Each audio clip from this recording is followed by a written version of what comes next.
তার মানে শিরিঙ্গে তুই এটার মাথা। আমি যেই সন্দেহটা করেছিলাম ওটাই ঠিক। দুটো ভিক্ষে দাও না দিদি, দুদিন ধরে ভালো করে কিছু খাইনি। আজ সকাল সকাল ভিক্ষে চাইতে চলে এলো, এই জন্য নাকি আমি ফোনটা কাটলাম। হবে না এখন ভিক্ষে, তুমি যাও। দাও না দিদি, খুব ভালো হবে তোমার, রাজপুত্রের মতো বর হবে। তা না, সোনার সংসার হবে। ছেলেগুলো যা সব করছে মেয়েগুলোর সাথে দেখা যায় লাগো চোখে।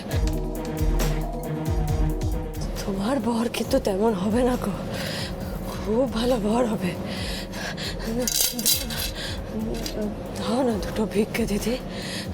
তবে মেয়েগুলো যে ভালো তা কিন্তু না, ধরে ধরে না ছেলেগুলোকে ফাঁসিয়ে দিচ্ছে। তা তুমি তো তেমন মেয়ে না, তুমি তো ভালো মেয়ে, তাই ভিক্ষে দাও না গো, পেটে কিছু পড়েনি। আচ্ছা ঠিক আছে, দাঁড়াও আমি দেখছি খুচরো আছে কিনা।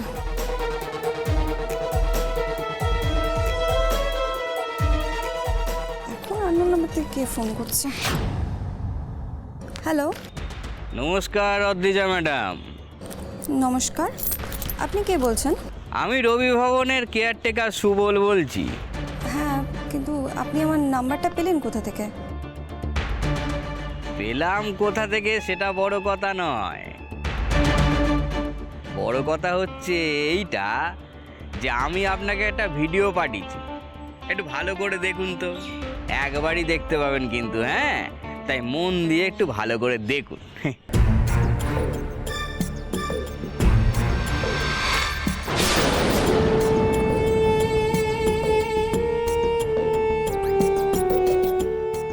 এটা আপনি এটা আপনি কোত্থেকে? কি হলো? কার ফোন পেয়ে অদ্রিজার মুখ এরকম ফ্যাকাসে হয়ে গেল? কি দেখছে এটা কি ও ফোনে? আরে এটা আরেকবার। কি ম্যাডাম, কেমন লাগলো আমার চমক? এটা আপনার কাছে কি করে এলো? তার মানে আপনি এটা কি করে পেলাম সেটা আপনার না জানলেও চলবে, শুধু আপনি জেনে রাখুন আমি জেনে গেছি। কিন্তু রায়ন বসু ছেলেটা মোটেও আপনার গায়ে হাত দেয়, উল্টে আপনি ওর সাথে ইন্টু পিন্টু করতে গেছিলেন, আর ও আপনাকে আটকাতে গেছিল বলে আপনার জামাটা ছিঁড়ে গেছে। এই ভিডিওটা কিন্তু প্রমাণ হিসাবে আমার ফোনে আছে। দেখে তো মনে হচ্ছে ভয়ঙ্কর কিছু একটা শুনেছ। কার সাথে কথা বলছো? এবার এইটা যদি আমি রায়ন বসুর বউকে পাঠিয়ে দিই তখন কি হবে ম্যাডাম? একটা নির্দোষ ছেলেকে ফাঁসানোর অপরাধে পুলিশ তো আপনাকে জেলে পুরবে ম্যাডাম। না না প্লিজ প্লিজ, এটা আপনি কাউকে জানাবেন না। জানাবো না? বেশ বেশ, দেখুন ম্যাডাম, আমি যদি আপনার দিকটা দেখি তাহলে আপনাকেও তো আমার দিকটা দেখতে হবে ম্যাডাম। কি চান আপনি? 5 লাখ টাকা আজ রাতের মধ্যেই আমার টাকাটা চাই কিন্তু, হ্যাঁ, নইলে কি হবে বুঝতেই পাচ্ছেন। আর 2 দিন পর ফাইনাল শুনানি, তার আগেই সবাই কিন্তু জেনে যাবে আপনি ইচ্ছা করে রায়ন বসুকে ফাঁসানোর চেষ্টা করেছিলেন। রায়ন বসু নির্দোষ। বাঁচতে চাইলে আজকের মধ্যেই টাকাটা রেডি করে আমাকে জানান। আচ্ছা আচ্ছা শুনুন আপনি। Hello hello hello.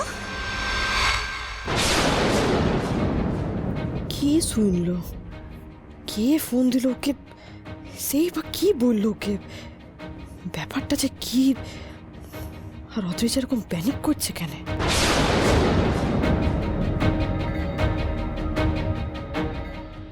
দাদা, হেই দাদা, পারমিট এখন আসছে না কেন বলতো? ধরা পড়ে যায়নি তো? না না, এখানে আর ওয়েট করে লাভ নেই, চ ভেতরে গিয়ে দেখি। এটা ডেঞ্জারাস মেয়ে। চল চল চল চল চল।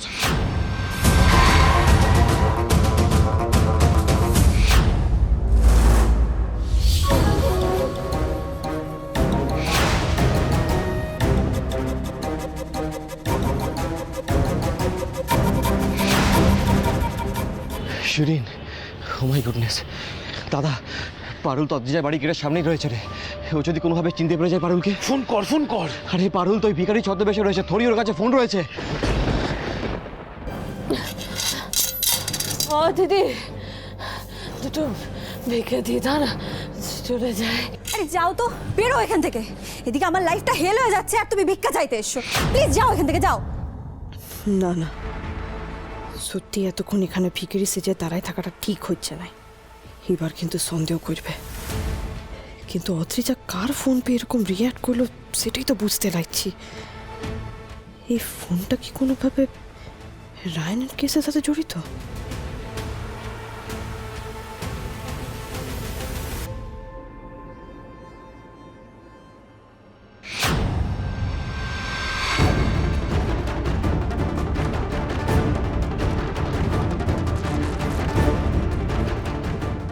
শিরিন, আরে যাবো বলেও যাচ্ছ না কেন?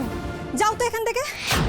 আরে শিরিন দিদি, এদিকে এসো, এদিকে এসো, তোমার সাথে কথা আছে। প্লিজ আমাকে বাঁচাও। আমি তোমাকেই কল করতে যাচ্ছিলাম, এদিকে তো কাণ্ড হয়ে গেছে। তুমি জানো কি আমাকে কল করেছিল? এক সেকেন্ড, কনফিডেন্সিয়াল।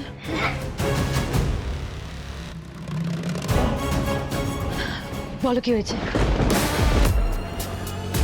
তার মানে শিরিনকে তুই এটার মাথা। আমি যেই সন্দেহটা করেছিলাম ওটাই ঠিক।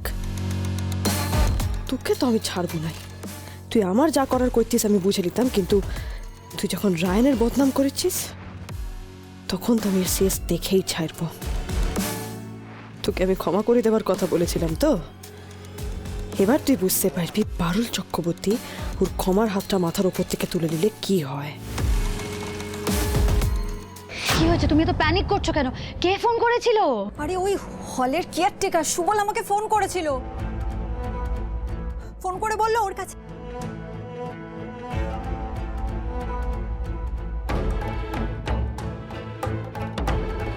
আমি জেনে গেছি কিন্তু রায়ন বসু ছেলেটা মোটেও আপনার গায়ে হাত দেয় না।